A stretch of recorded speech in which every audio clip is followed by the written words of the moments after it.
mielestäni kaikille on harrastuksia, kaikille on hyviä tapahtumia ja kulttuuri täällä on erittäin korkeatasoinen ja kyllä mä uskon, että täällä on kaikkien hyvä olla. Kankaanpään alueella on monia mahdollisuuksia. Paljon on kiinni siitä, missä määrin pystymme saamaan aikaan eteenpäin kantavaa uudistumista ja yhteistyötä. Voimme lujasti luottaa siihen, että täällä on laaja kehitykselle myönteinen tahtotila. Yrittäjyys on merkittävä osa sitä verenperintöä ja identiteettiä, jolla tämä alue on asutettu. Menestys perustuu usein vahvaan tarinaan, innostusta kantavaan ja identiteettiä muodostavaan kertomukseen yksilön arvon rakentumisesta ja osoittamisesta. Monet yllättää, että asutus saapui tänne yli 8000 vuotta sitten seuraten jääkauden jälkeen avautuvia uusia elinmahdollisuuksia.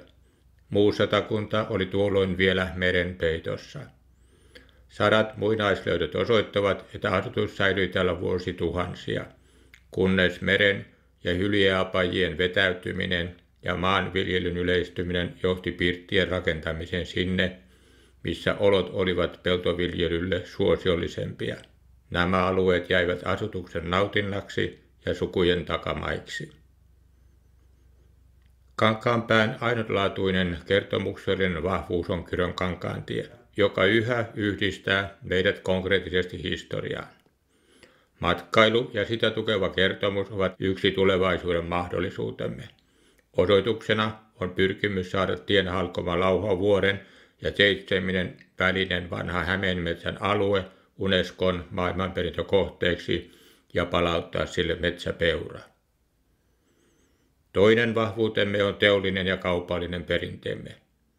Olemassa olevat yritykset ovat hyvä laajentumisen lähtökohta ja on tavoiteltava myös uusia, mikä merkitsee kansainvälistenkin yhteyksien hyödyntämistä. Maailma on myös näinä aikoina avoin ja täynnä mahdollisuuksia.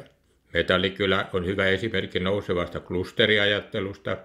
Yhä enemmän tuotanto ja kauppa nähdään ketjuna ja suunnitellaan kokonaisuuksina, yritysryppänä, joka toimii synergisen hyödyn, raaka-ainekierron ja usein jo myös energiaomavaraisuuden verkostona. Tuulivoima on jo nyt ollut täällä menestystarina ja tuo vuosittain merkittävästi varoja alueelle.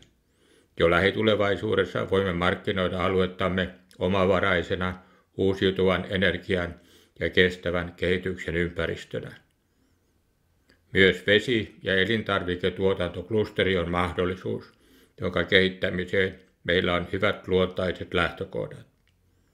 Kolmas kehityksen lähtökohta on, että olemme kaupan ja palveluiden keskus myös jatkossa. Tulemme olemaan kehittyvä sote-tarjoaja.